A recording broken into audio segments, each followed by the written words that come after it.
Ayo!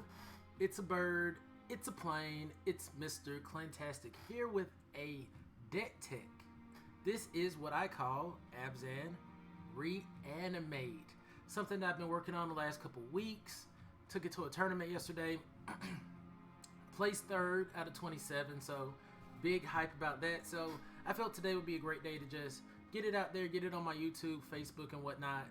And if you like content like this, like deck techs or seeing homebrews or whatnot, please let me know in the comment section.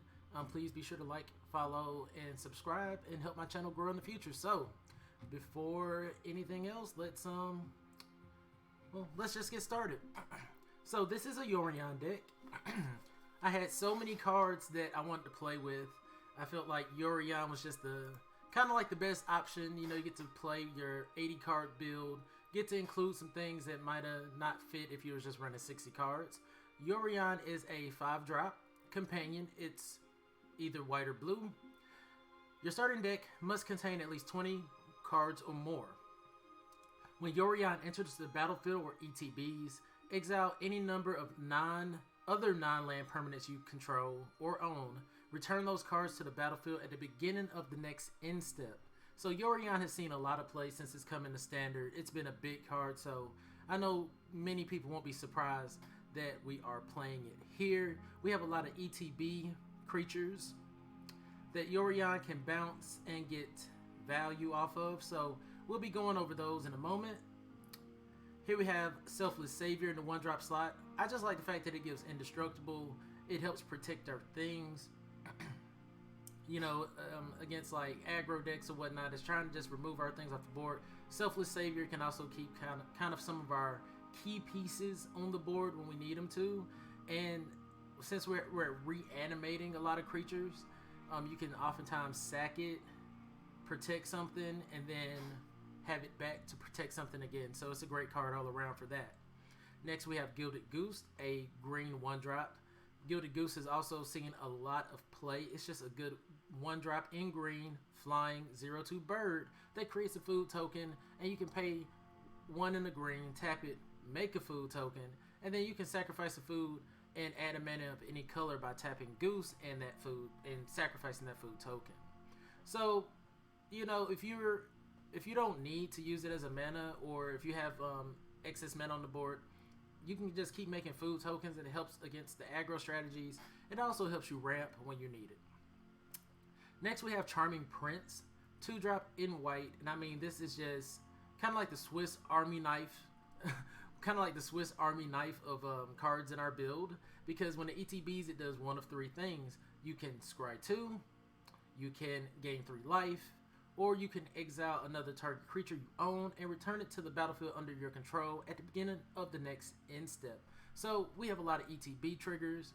The Charming Prince is great for that. Also against the aggro strategies, being able to gain 3 life is just excellent. And then scry 2.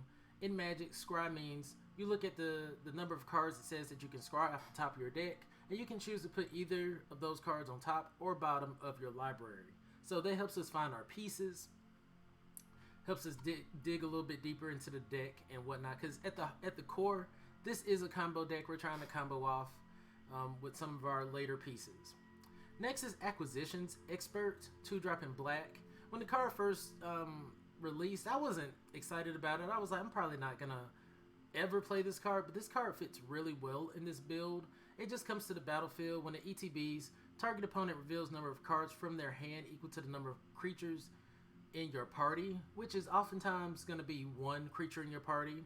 I did realize earlier we do have a second party member, a human cleric here, so you might get to see 2 creatures sometimes, but 2 cards, but most times it's going to be 1 card that they have to discard, and they don't get that card back. So Acquisitions Expert is great for that. It's great to bounce with Charming Prince, and it's great to reanimate to get even more value. Tangled Florahedron, basically it's just a mana rock that can also be a green mana, which is really good for us. We're only playing green basically for the ramp package. We're playing some pretty hefty spells, and sometimes we want to play multiple things in a turn. So Tangled Florahedron can either come out as a land, or it can come out as a mana rock. The reason I didn't go with something like Lotus Cobra, and I could be wrong here, but Lotus Cobra just, it kept dying before I could get any value off of it, or I would have it and not have the lands I needed. So I felt like Tangled Florahedron kind of filled the slot that I needed it to fill. Next we have Skyclave Apparition, 3-drop in white. When Skyclave Apparition enters the battlefield, exile up to 1 target non-land, non-token permanent you don't control with converted mana cost 4 or less. When Skyclave Apparition leaves the battlefield, the exile card's owner creates an XX blue illusion creature token, where X is the converted mana cost of the exiled card. Skyclave Apparition is great. It deals with your Edgewall Innkeepers. It deals with your Elemental Brush Fires, or whatever the 2-drop is. It deals with your Mammoths, your Kazundu Mammoths. It deals with your Questing Beasts. It deals with it all. And they don't even get those permanents back. They get a blue illusion in its place. So this is even great to bounce, because instead of them getting a great ETB trigger or a great value creature back, they're just getting a token. So I really like Skyclave Apparition here in the 3-drop slot. Next we have Demon's Disciple, another good 3-drop. When it ETBs, each player sacrifices a creature or planeswalker. So when we get our reanimation pieces on the board, you play this, you both sack a creature, you can sack your Demon's Disciple. Again, it comes back. You both sack a creature again, you know. So I feel like this churns out a lot of value. It can also deal with some threats that, you know, you might not otherwise be able to deal with. Like, for instance, the white-blue creature that when it attacks, draw a card, gain, you know, it has lifelink. I forget the name right now, but certain creatures with like hexproof or pseudo hexproof, it can kind of deal with. Next, we have Cultivate, solid card in green. Search your library for up to 2 basic land cards, reveal those cards, and put 1 on the battlefield tapped, other in your library, in your hand, then shuffle your library. Once again, we're just a really hefty cost deck. Let's look at the average mana curve. The average mana curve is only 3, but we do have big plays we want to make, and once again, we do want to sometimes make multiple plays in a turn. So Cultivate's great for just fixing our land base and helping us get to where we need to be. Agadeem's Awakening. I like a lot of these spells that are like lands and spells. I feel like they allow you to play a few less lands in your deck while also having access to potential spells, because these count as lands. We have, let me see. We technically have 29 lands, but when you account for our Tangled Florahedron, Agadeem's Awakening, Turn Timber Symbiosis, and Ondu Inversion, we then have 36.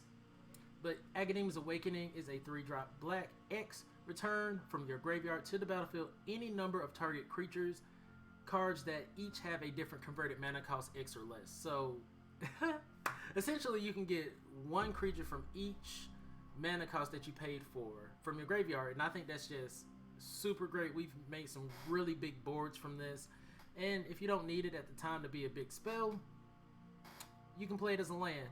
But having so many ETBs just make Agadeem's Awakening even better. So before I get into the key pieces of the deck here, we're gonna wrap up with, we're gonna go over like Solemn Simulacrum and probably these 2 spells here, the lands. So Solemn Simulacrum is just a great 4-drop in any deck. When it ETBs, you search your library for a basic land card and put that card on the battlefield tapped. Then shuffle your library. When Solemn Simulacrum dies, you may draw a card. It's a 4-drop colorless spell. It's good for bouncing, it's good for reanimating, and even if it simply just dies, it's churning out value because it's already found you a land and it's going to draw you a card. So all around, Solemn Simulacrum, just a great card. We also have Turn Timber Symbiosis. I mentioned it's just another dual land spell, or they call hybrid spells. I don't know what they're called right now, but it's a 7-drop in green. Look at the top 7 cards of your library. You may put a creature card from among them onto the battlefield. If that card has converted mana cost 3 or less, it ETBs with 3 additional counters on it. Put the rest on the bottom of your library in any order. That just helps us find like Gyruda or whatnot, or any piece of our deck that we might just need. And it's also a land. It's just kind of there to add extra value to the deck. And Ondu Inversion, a 8 mana white spell. 8 mana is a lot, but we oftentimes get to that kind of board state. and destroy all land permanents. So this has saved us several times when we just didn't have any other options. It's a board wipe on a land. I had to include it. So now we move into our, what I call the key pieces of the deck. We have 2 reanimation spells. Mothra Supersonic Queen, 4-drop in white, aka Luminous Broodmoth. It's a flyer. Whenever a creature you control without flying dies, return it to the battlefield under its owner's control with a flying counter on it. So it can turn all your non-flyers, when they die, into flying threats. Also, you get the value of their ETBs over again. So it doesn't bring back Nightmare Shepard, but Nightmare Shepard can bring back Mothra. Nightmare Shepard is a 4-drop in black, flying. Whenever another non-token creature you control dies, you may exile it. If you do, create a token that's a copy of that creature, except it's a 1/1, and it's a nightmare in addition to its other types. I wasn't going to include this at first. I thought the 1/1 was going to be a little bit too weak, but the fact that we have so many enter the battlefield triggers, it's really potent, and it can give us an additional trigger with Gigan if we happen to have Mothra, Nightmare Shepard on the board. And this is the final piece of it all. This is what we're trying to combo off with. This is our big boy, Gigan Cyberclaw Terra, aka Gyruda, Doom of Depths.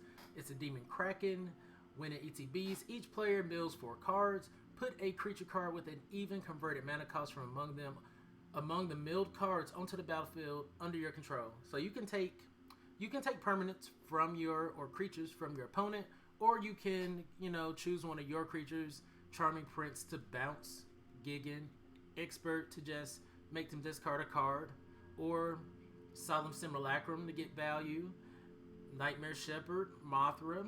You don't really get the ETB triggers off these, but they're great to have when Gigan's on the board, because if Gigan dies while these are on the board, you reanimate it, get another trigger. And say you happen to have these on the board and you hit a second Gigan. You're getting like 3-4 triggers off, because say Mothra's on the board, first Gigan dies, comes back with a flying counter on it, second Gigan dies, comes back with a flying counter on it. So you've already established like 4 Gigan counters, and then the Nightmare Shepard, you can do it again, even though, you still have Gigan on the board. So it can get kind of crazy, I do believe. Essentially, I built this deck to try to get off as many Gigan counters as possible. That was the goal of the deck, and this is what we ended up with. We have a sideboard here. Glass Casket. When it ETBs, exile target creature the opponent controls with converted mana cost 3 or less till Glass Casket leaves the battlefield. Agonizing Remorse. Target opponent reveals their hand. You may choose a non-land card from it or from the graveyard. Exile that card. You lose 1 life. Actually, I kind of want to go up an Agonizing Remorse. I do. Maybe go down a Woestrider. Woestrider's a 3-drop. When it ETBs, create a 0/1 white goat creature token. Sacrifice another creature, scry 1. You can escape it for 5 and exile 4 cards from your yard, and it escapes with 2 1/1 counters on it. We really just want this, when we're running against heavy board wipe strategies or whatnot, or mill, we can recur this and get some value. We got 3 Shatter Disguise, board wipe, Extinction Event, board wipe, and Elspeth Conquers Death. I've honestly been wanting to include just an Elspeth by itself, but I'm not sure if that is necessary. I could be wrong. Like I said, we have 29 mana plus our Tangled Florahedron, Agadeem's Awakening, and Ondu Inversion, and Turn Timber Symbiosis. 5 Plains, 5 Swamp, 5 Forest, 4 Branchloft Pathways, 4 Branchloft Pathways, 4 Indatha Triomes, and 2 Fabled Passages. So yeah, this is Abzan Reanimate. We're just going to take it to the ladder. Try to get off the combo a couple times if we can. And I hope you enjoyed the deck. I hope you enjoyed the content. Once again, if you do enjoy my content, please be sure to like, follow, and subscribe to help my channel grow in the future. I'm on YouTube, Facebook, and Twitch. Yeah, we'll keep this hand. So I went into like a traditional standard event on Arena earlier, and I got utterly crushed. Went against Rakdos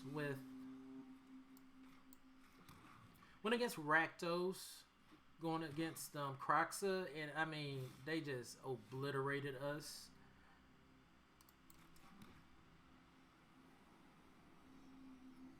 Yorion, they could be running counters.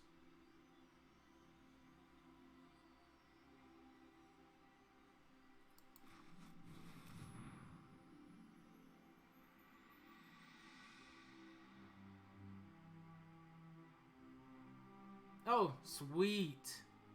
Whoo! I don't know if you saw me holding my breath there. But I was definitely holding my breath there. That's a big advantage against the opponent. Usually the Yorion decks do want to get their Omen of the Sea out on their turn 2. So I had to kind of weigh those options. And it really helps for us to thin our deck as soon as possible.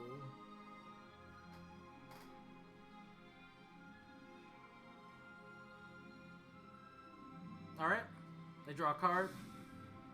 So I was trying to play this deck as like a Bant build, including blue and whatnot, but it just didn't work out for me. We're going to keep thinning the deck out.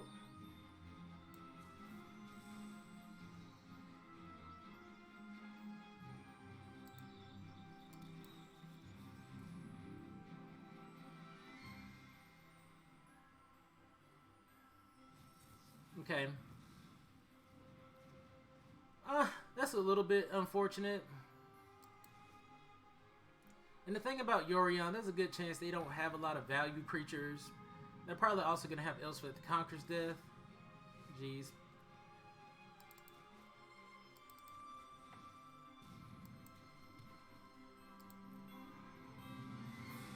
It would have been nice to get that Solemn Simulacrum on the board to, you know, to ramp and potentially have a creature to die.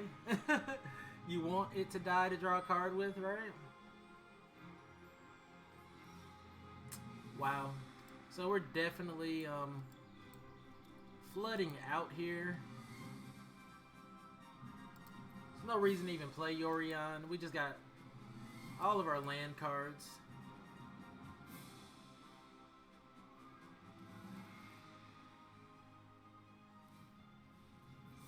Right?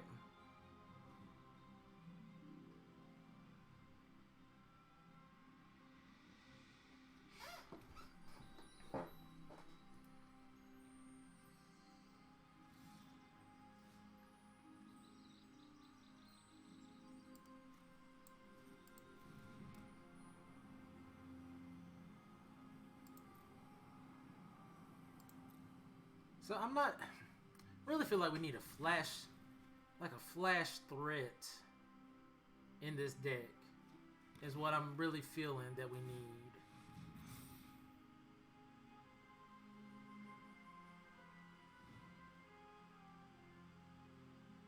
That Crawling Barrens isn't bad. Is this mono blue Yorion? No. Dimir Yorion? Maybe Esper Yorion? They haven't dropped the white mana yet.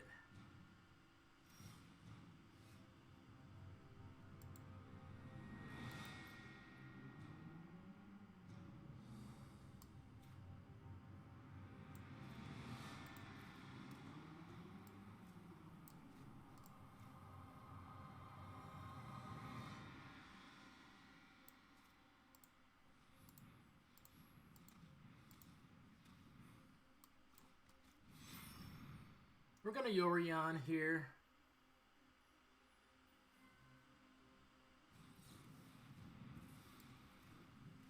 We're gonna Mothra here.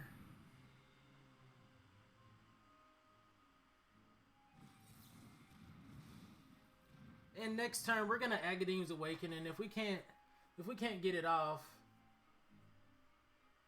probably gonna have to scoop it up.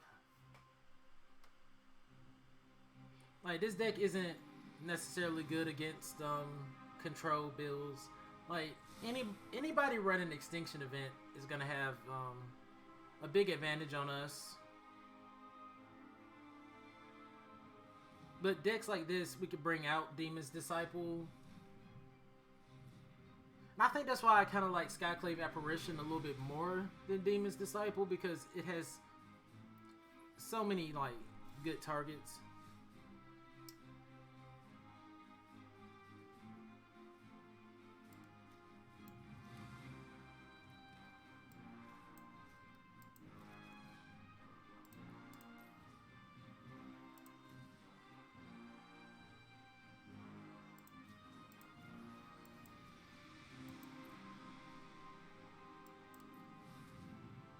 If they counter this, I mean, what can we do?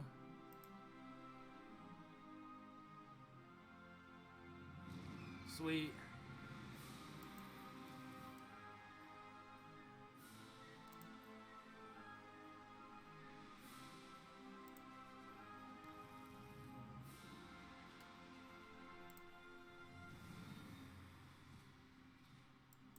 We'll just run out the Gilded Goose. I'm sure they have a board wipe.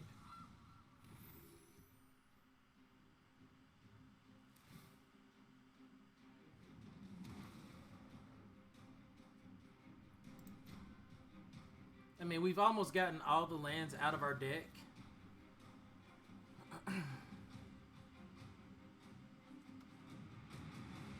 That Agadeem's Awakening was really good for us there.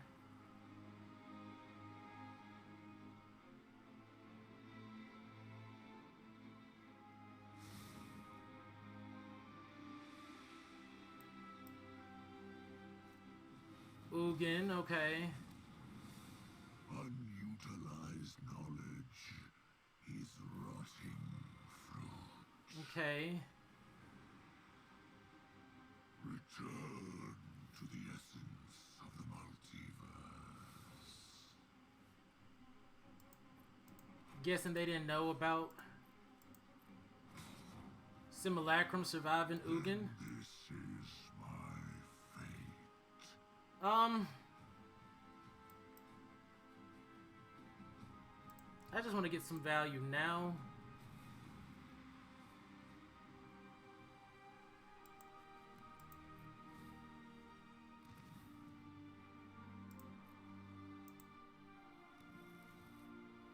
Just keep thinning the deck.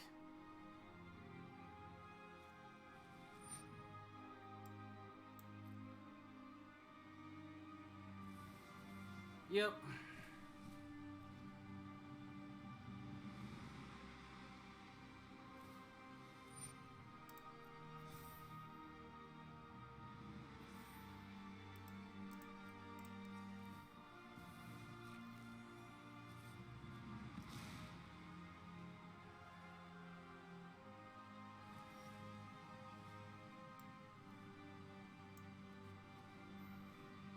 That's kind of been the play, has been to Crawling Barrens.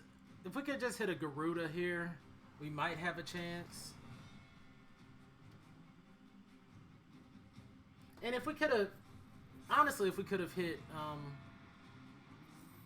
or sacked our Selfless Savior, we might have been in better chance, better position.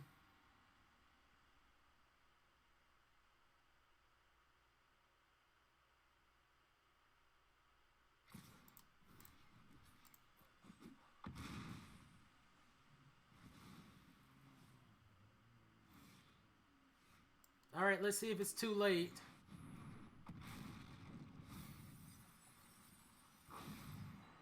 They have Solemn Simulacrum.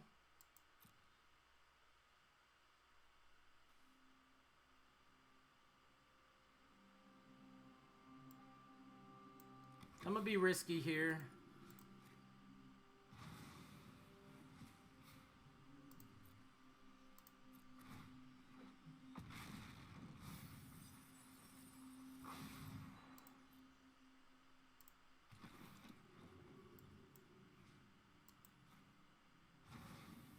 Okay.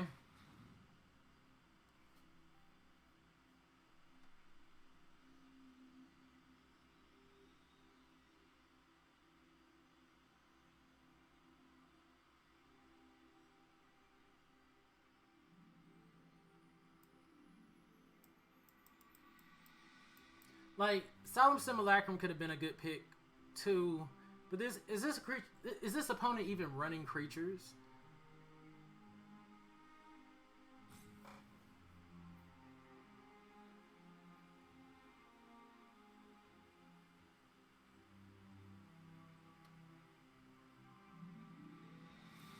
Right.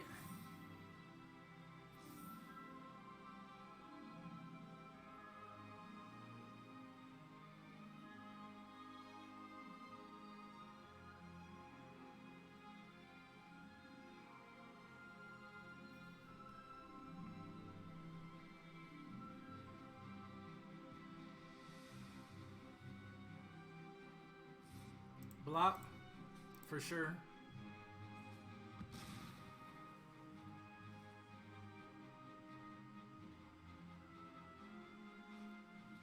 Blood Chief's Thirst, okay.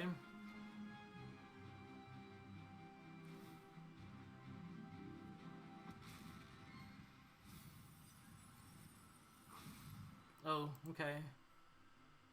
Yeah, we'll take that Solemn Simulacrum, for sure.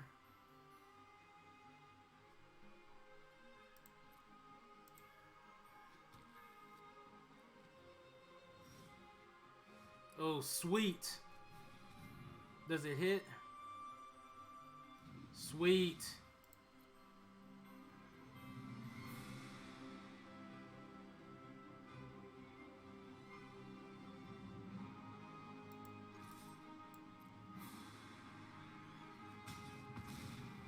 Okay.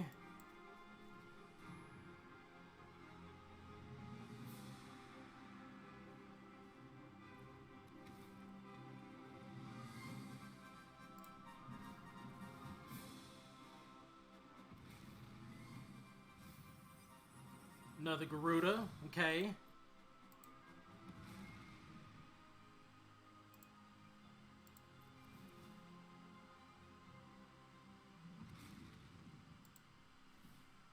Okay, okay.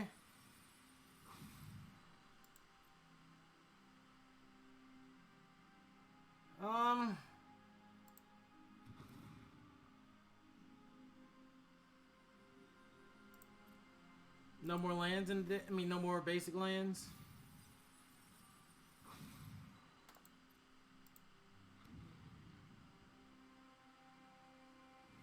So they need Extinction Event right here, right now.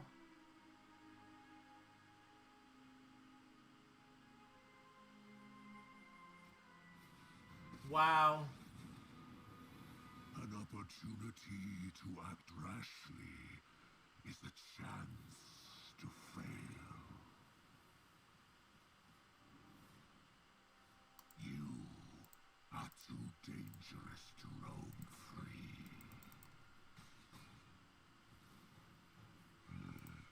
I leave you to your doom. Yeah, and that's good game. We should have left a Simulacrum up.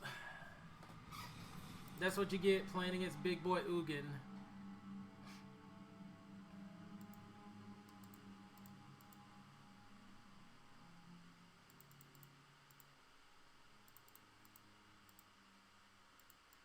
We don't need glass caskets.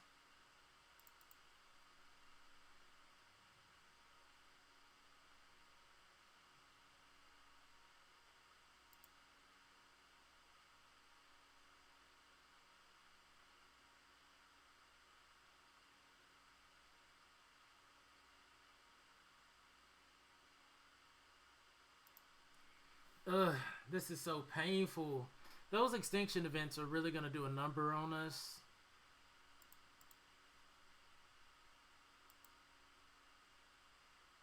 Especially just playing against a flat-out Ugin. We really needed to take that game. Oh. They gave it to us? Interesting. But guys, we didn't get to play the full one, but I'm gonna keep it short this video. I just wanted y'all to kind of see how the deck plays, see what it can do. I might do some games on the stream, so be sure to follow me on Facebook, Twitch, and YouTube at Mr.Clintastik. Guys, it's been real. As always, you are fantastic, and I'm Mr. Clintastik. I'll see you guys next time.